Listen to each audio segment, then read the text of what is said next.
You are falling, not towards something, into something. Something that has no bottom, no surface, no mercy.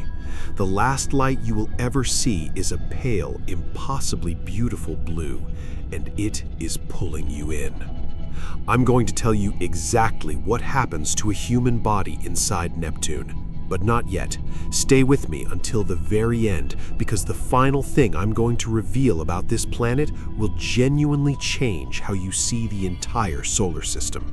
I promise you, nothing I say in the next 8 minutes will be as disturbing as where this ends. But first, quick question. Where are you watching this right now? Your bed? Your couch? Commuting somewhere? Drop it in the comments. I read every single one. Now, let's go back to the beginning. Neptune is the 8th planet from the Sun, the last one, the forgotten one.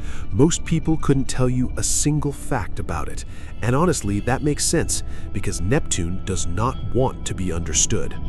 It sits roughly 4.5 billion kilometers from Earth. To put that in perspective, if you drove a car at highway speed, without stopping, without sleeping, it would take you roughly 5,000 years to get there. When sunlight leaves the sun and travels to Earth, it takes about 8 minutes. To reach Neptune, that same light takes 4.5 hours. Neptune exists in a kind of darkness that our brains are not designed to process. And yet, when you see it, your first reaction is not fear, it's something closer to wonder. Neptune is one of the most visually stunning objects in the entire solar system. Deep, vivid cobalt blue, swirled with white cloud bands, glowing like something painted by hand. Scientists call it an ice giant. That name sounds almost gentle. It is not. Here is what Neptune actually is. It is a planet roughly 4 times the diameter of Earth, with no solid surface, wrapped in an atmosphere made of hydrogen, helium, and methane, where the methane absorbs red light and reflects blue back to us, which is why it looks the way it does. Beautiful, deceptive, completely alien. But the beauty is a lie, and the deeper you look, the more the lie unravels. Let's talk about the winds first, because nothing prepares you for this. Neptune has the fastest winds ever recorded in the solar system, not on Earth, not on Jupiter, anywhere. We're talking about sustained wind speeds of up to 2,100 kilometers per hour. For reference, the most powerful hurricanes on Earth, the ones that level cities and make headlines for weeks, those produce winds of around 300 kilometers per hour. Neptune's winds are 7 times faster than that. At that speed, wind is no longer something you feel, it is something that unmakes you.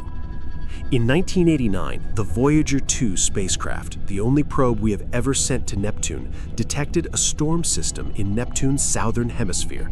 Scientists named it the Great Dark Spot. This storm was roughly the same size as the entire planet Earth. One storm, the width of our world, churning at the surface of a planet 4.5 billion kilometers away. Then, a few years later, when the Hubble Space Telescope turned to look at Neptune again, the Great Dark Spot was gone, completely vanished. No one knows why. New storms have appeared since, in different places, equally massive, equally mysterious. Neptune generates and destroys planet-sized storms on a schedule that no one can predict and no one fully understands. Now, go deeper. Below the atmosphere, Neptune is believed to contain a layer of superheated water, ammonia, and methane compressed into a state that barely qualifies as liquid. The temperature in this region is estimated at around 2,000 degrees Celsius, not cold anymore, hot enough to melt steel. And yet the pressure surrounding it is so extreme that the material cannot boil. It is simultaneously burning and being crushed, trapped between heat and pressure in a state of perpetual, silent violence. And deeper still, something extraordinary happens. Something almost poetic, if poetry could be terrifying. Scientists believe that the pressure inside Neptune's interior becomes so intense that carbon atoms are stripped from methane molecules and literally compressed into diamonds, actual diamonds forming in real time deep inside the planet. These diamonds are then thought to rain downward through thousands of kilometers of liquid metallic material, falling in total darkness through the interior of a world no human has ever visited. Diamond rain. Beautiful, unreachable, completely indifferent to whether you find it beautiful or not. But here is where Neptune stops being merely extreme and starts being deeply, genuinely unsettling. Neptune should not be where it is. According to our best models of early solar system formation, Neptune did not form at the edge of the solar system. It formed much closer to the Sun, in a region where there was enough material to build a planet. Then something happened. Something in the early solar system, some gravitational interaction, some event we have not fully reconstructed, pushed Neptune outward. An entire planet displaced, sent drifting to the farthest edge of everything we call our solar neighborhood.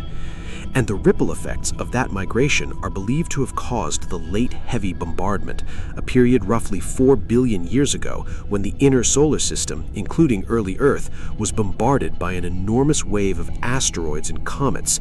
Neptune moving changed the history of our planet.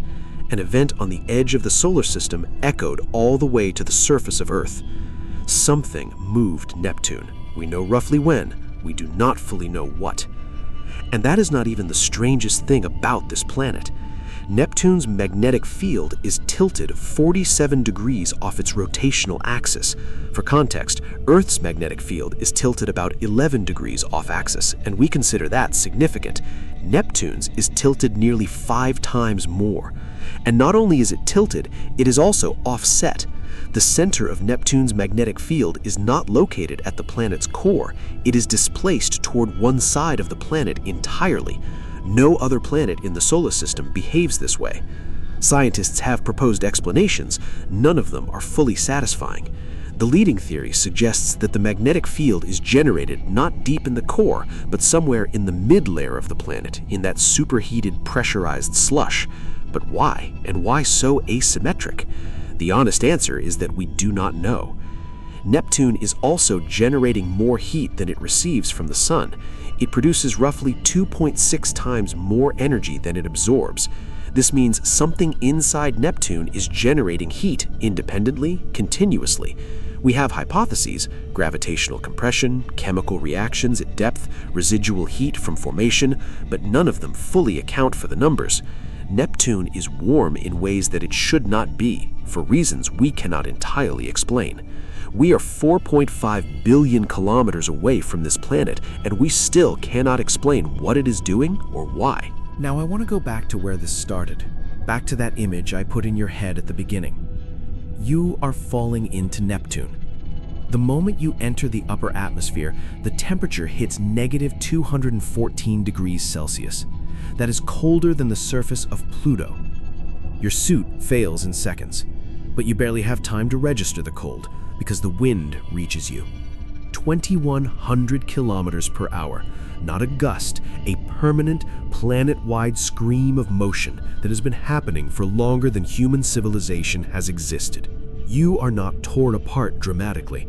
There is no drama here. You simply cease to be a coherent object.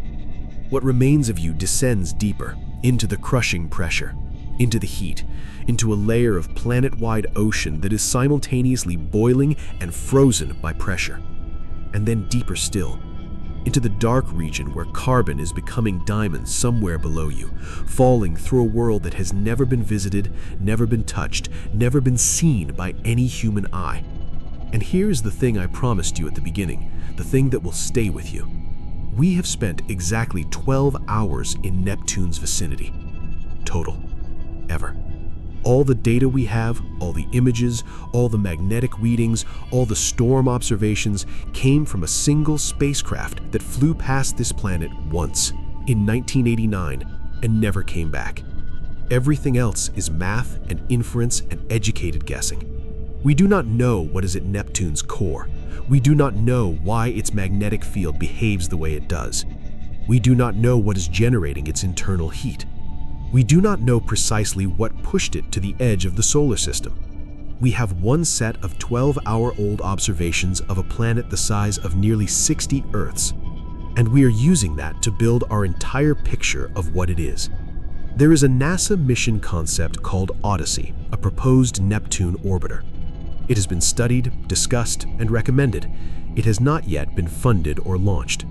If it launches on the current timeline, it would not arrive at Neptune until the 2040s, meaning that by the middle of this century, if everything goes right, we might finally get a second look.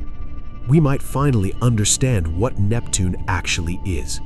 Until then, it sits out there at the edge of everything, storming, glowing blue, raining diamonds in the dark, tilting its magnetic field for reasons it will not explain, warmer than it should be, farther from home than it was born to be.